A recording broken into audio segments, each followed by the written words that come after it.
God is not willing for one soul to be lost. And so he goes and he woos the people through visions and through dreams.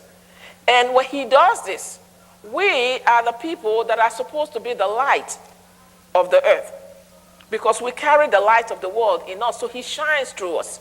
We are the ones that are supposed to help them, because as you're going to discover in the book of Joel, the promise to have visions and dreams is to all flesh.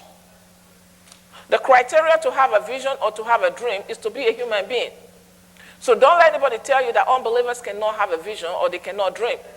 Nebuchadnezzar saw Jesus before 2,000 years before we ever saw him.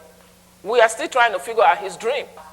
Attacks in people's thought lives will usually point you to the fact that there is a stronghold building up in their mind, because when the devil comes, one of the things that he quickly tries to do is to infiltrate your thinking.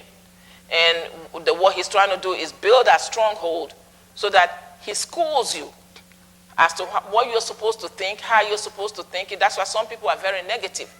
When you say something to them, the first thing they do is to see how impossible it's going to be, or to see the destruction or the disadvantage. It never occurs to them, why don't you see first how God can use it?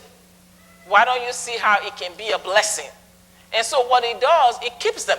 They never venture because they are afraid to take risk, because the devil tells them they will lose, they will fail, and so they are very well educated by the demons of failure.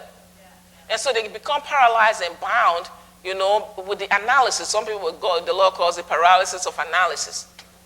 Your words over them become the legal ground, what I call technicality and the legality that the devil now uses to hinder them, because you have decreed something that was ungodly, that was not the will of God over them, and therefore you make it impossible for them to chart the path that God has for them. So I believe that it is critical for us to understand how we're making covenants in our lives that turn around to hinder us and make our prayers ineffective because of the active covenants that the devil is waving concerning the situation. Amen?